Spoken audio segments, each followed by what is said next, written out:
Önce Antalya, sonra Karadeniz ama selle boğuşan sadece Türkiye değil, dünyanın dört bir yanından da felaket haberleri geliyor. En çok etkilenen yerlerse Çin, Kanada ve Amerika. Avrupa'da ise bambaşka bir hava var. Milyonlarca kişi kavurucu sıcaklarla boğuşuyor.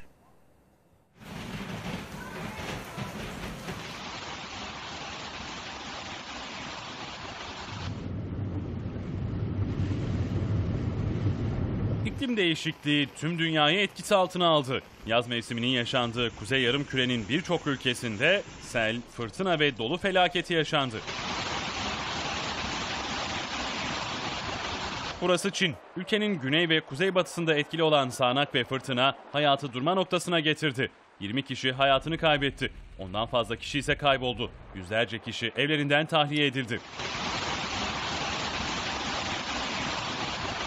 Fırtına evlerin çatısını uçurdu. İnsanlar yollarda mahsur kaldı. Saatlerce kurtarılmayı bekledi. Araçlar selde sürüklendi.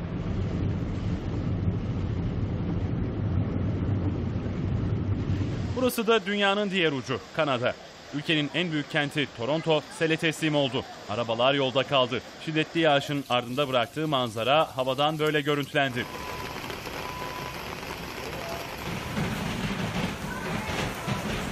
Amerika Birleşik Devletleri'nin Colorado eyaletinde ise doluyla birlikte fırtına da etkiliydi.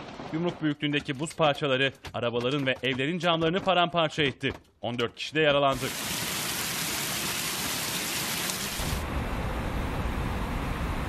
Avrupa ülkeleri ise aşırı sıcaklarla boğuşuyor. Termometrelerin rekor değerlere ulaştığı birçok bölgede alarm verildi. Finlandiya'da sıcaklık 40 dereceyi aştı. Serinlemek isteyenler ilginç yöntemler buldu.